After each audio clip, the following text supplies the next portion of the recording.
देवी। देखिए, देवराज ब्राह्मण चोरी करने के बाद भी भगवान शंकर के धाम गया है। उसका एक कारण था कि देवराज ब्राह्मण की माता एक लोटा जल शिव को समर्पित करती थी। कितना जल? जम के बोलिए जरा। एक लोटा। और आप सबको कहूंगा, शिव मंदिर में प्रतिदिन एक लोटा पानी, एक लोटा जल अवश्य अवश्य चढ़ाना।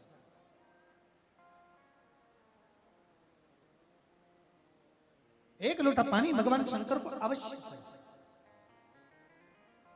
क्या होता है? 3 दोष समाप्त होते हैं एक लोटा पानी शिव जी को चढ़ाने से। 3 दोष। पहला पितृदोष,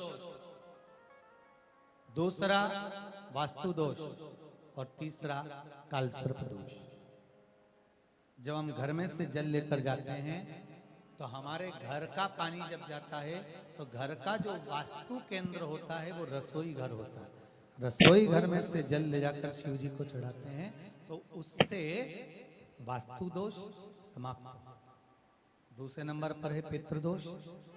घर का जो मटका होता है, परिंडा होता है, हंडा होता है, वो पितरों का स्थान होता है। उस पितरों के स्थान पर जो जल भरा होता है उसमें से अगर भाग भगवान शिव को चढ़ाया जाए तो पितरों का देवता आर्यमा भगवान शंकर के कहने पर चलता है। इसलिए वो भाग जब शिव को प्राप्त होता है तो आर्यमा संतुष्ट होकर पितरों को भी फल प्रदान करता है। तीसरे नंबर पर कालसर्प दोष।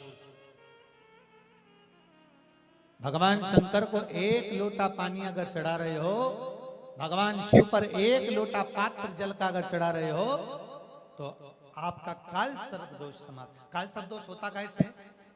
शंकर भगवान का चढ़ा हुआ जल तुलसी जी में चढ़ाने से पत्रिका में कालसर्प दोष हो जाता है।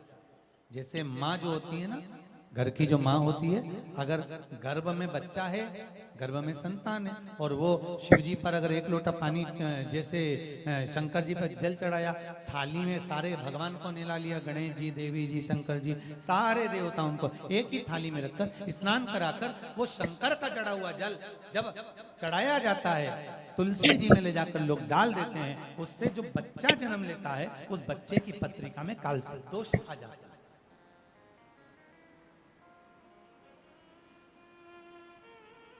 इसलिए शिव महापुराण की कथा कहती है सारे देवताओं को भले एक ही थाली में स्नान करा लो, एक ही पात्र में स्नान करा लो, पर देवाधिदेव महादेव को एक छोटे से पात्र में अलग से स्नान करा लेना चाहिए, अलग से।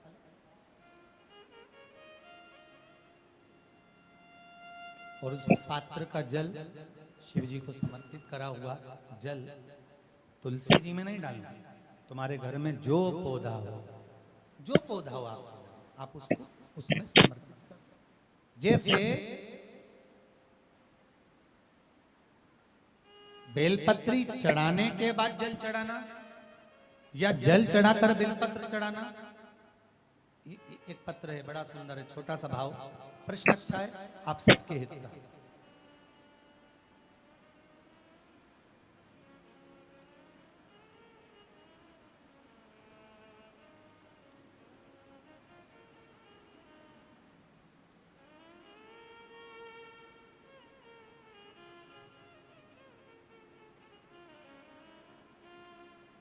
अरुणा जी अग्रवाल जयपुर, झरना जी अग्रवाल जयपुर राजस्थान से इन्होंने प्रश्न किया है, गुरुदेव दूध, कच्चा दूध केवल शिवलिंग पे चढ़ाना चाहिए या पूरे शिव परिवार पे चढ़ाना चाहिए?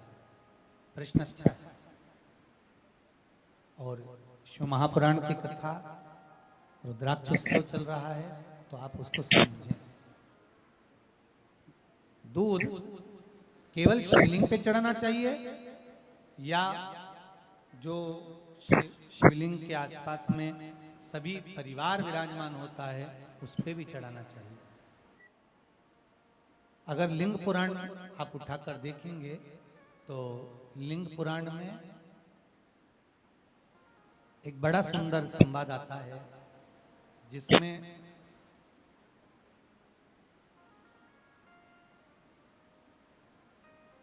पीले कलर के शिवलिंग का वर्णन आता है। सफेद, लाल, पीला और काला, ये शिवलिंग का आपको पहले वर्णन करा। ब्राह्मण सफेद मट्टी का शिवलिंग बनाता है, वैश्य पीली मट्टी का शिवलिंग बनाता है, क्षत्रिय लाल मट्टी का शिवलिंग का निर्माण करता है, शूद्र काली मट्टी का शिवलिंग का निर्माण करता है। काली मिट्टी के शिवलिंग का निर्माण करता है। ये जो वर्णन किया गया है कि उसमें लिंग पुराण के अंतर्गत एक पीले शिवलिंग का वर्णन आता है कि पीला जो शिवलिंग होता है उस शिवलिंग का भाव कितना सुंदर बताया गया है। उसमें व्याख्यान वर्णन में आप अगर पढ़ेंगे देखेंगे लिंग पुराण के अंतर्गत तो उसमें आता है कि दूध जब आप देव अधिदेव महादेव के शिवलिंग पर समर्पित करते हो तो शिव महापुराण की कथा कहती है, लिंग पुराण कथा कहती है, नर्मदा पुराण, स्कंद पुराण, पद्म पुराण, अग्नि पुराण, सारी पुराणे वर्णन करती है। वराह पुराण, ब्रह्मवेत्ता पुराण, ये जितनी पुराणे सब वर्णन करती है कि जब शिवलिंग पर हम दूध चढ़ाते हैं तो केवल शंकर भगवान के शिवलिंग पर दूध चढ़ा देने से संपूर्ण परिवार पर दूध चढ़ जाता है। अलग से हमें कहीं चढ़ाने की जरूरत नहीं, अलग से हमें कहीं दूध ले जाकर चढ़ाने की जरूरत नहीं कि हमें गणेश जी को अलग से चढ़ाना पड़ेगा, देवी जी को अलग से चढ़ाना पड़ेगा, कार्तिकेय जी को अलग से चढ़ाना पड़ेगा या नंदी को अलग से चढ़ाना पड़ेगा। तो जो प्रश्न करा है धन्ना जी अग्रवाल जी ने, जयपुर राजस्थान से हैं, सुंदर प्रश्न करा है। और ये आपको ज्ञात होना चाहिए कि शंकर भगवान पर चढ़ाया गया थोड़ा सा भी दूध जल जो हम भगवान शिव को समर्पित कर रहे हैं वो केवल शिव के लिए नहीं रहता, केवल भगवान शंकर के लिए नहीं है, वो स्वयं 33 कोटि देवताओं को समर्पित हो जाए, स्वयं 33 कोटि देवताओं को।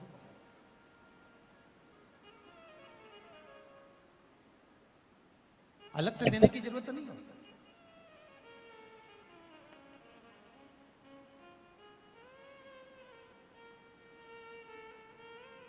महाराज एक लोटा पानी, बेलपत्री आप शिवलिंग पर पहले चढ़ा रहे हैं, उसके बाद जल चढ़ा रहे हैं। दूसरा, जल चढ़ाने के बाद बेलपत्र चढ़ा रहे हैं। ये दो अलग अलग क्रम है शंकर भगवान की पूजन के। आप समझ लीजिएगा जरा, ये प्रसंग कभी नहीं आया, आज आया है तो उसको समझ।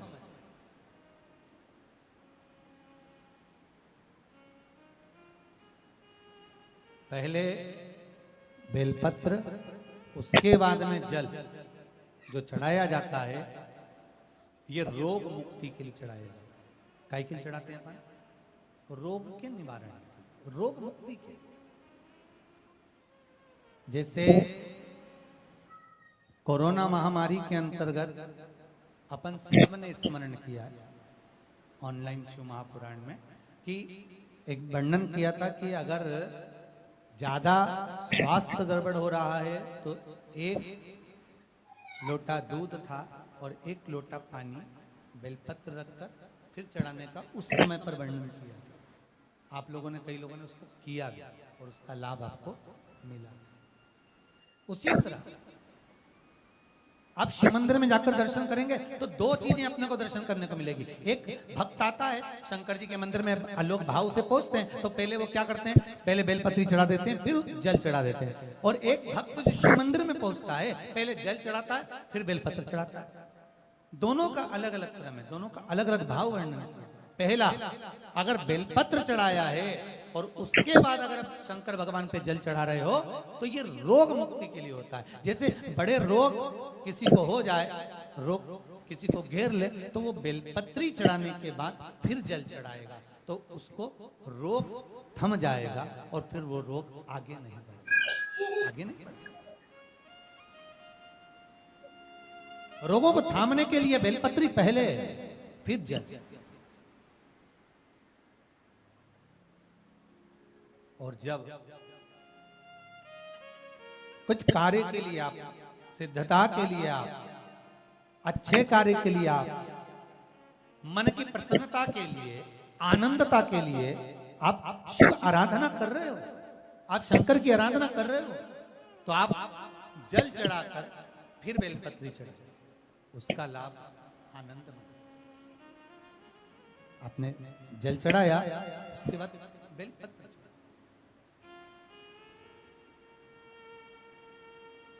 बस एक बात का स्मरण आपको होना चाहिए शिव महापुराण का, कि जब भी आप भगवान शंकर को बेलपत्र चढ़ाते हैं, बेलपत्र समर्पित करते हैं, बेलपत्र समर्पित करते समय प्रयास करा करें कि ये बेलपत्र को जब भी आप समर्पित करें, प्रयास करें कि बीच की जो पत्ती होती है बेलपत्र की, मध्य की जो पत्ती होती है, उसको अंगुष्ठ से पकड़ा जाए।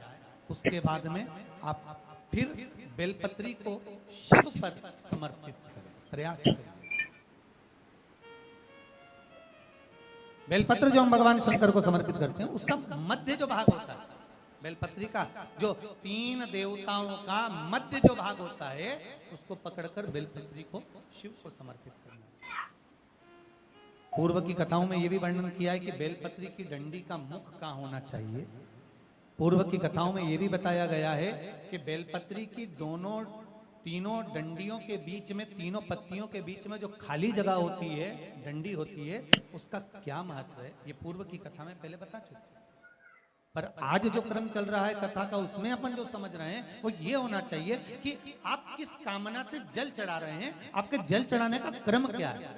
अगर आप रोग मुक्ति के लिए चढ़ा रहे हैं तो पहले बेलपत्र चढ़ेगी, फिर जल चढ़ेगा। आप कार्य सिद्धि के लिए चढ़ा रहे हैं, पहले जल चढ़ेगा, फिर बेलपत्र चढ़ेगी। और यदि कोई विशेष कार्य है आपका, जो आपको भगवान शंकर से जाकर कहना है, कोई विशेष कार्य, जैसे ब्रह्मलोक में ब्रह्मा है, वैकुंठ में भगवान विष्णु है, पर संसार सागर में, ब्रह्मांड में, मृत्यु लोक में अगर कोई देव है तो वो देव अधिदेव महादेव, वो देव अधिदेव महादेव, दूसरा नहीं।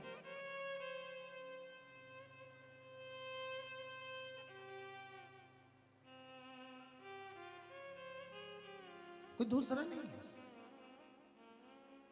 भगवान दया करना, मैं तेरे भरोसे हूँ।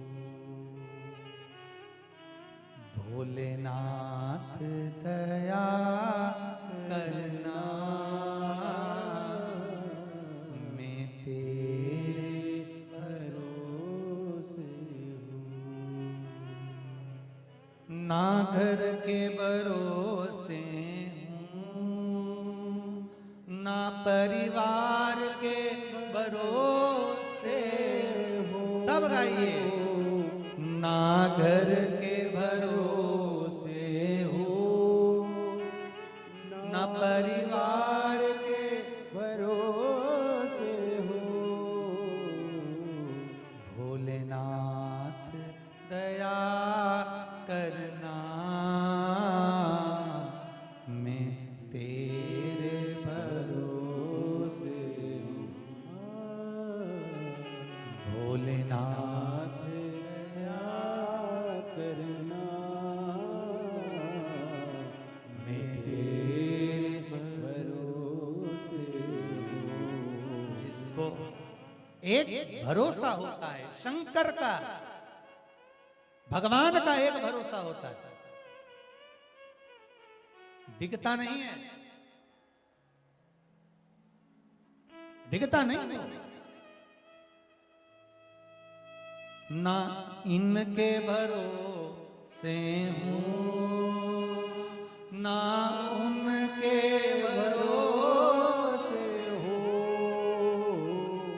ना इनके भरोसे हूँ, ना उनके भरोसे हूँ। भोलेनाथ दया करना,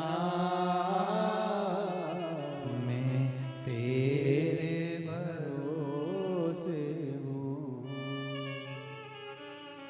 भोलेनाथ दया करना, मैं तेरे भरोसे हूँ। आप किसके भरोसे पर आए हो? जम के बोलो जरा। भोले नाथ के।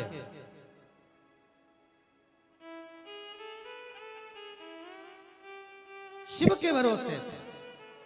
और जो उसके भरोसे पर रहता है फिर वो साधता है, उसको साधना होता। और देखो रे भाई, शिव साधे भोलेनाथ दया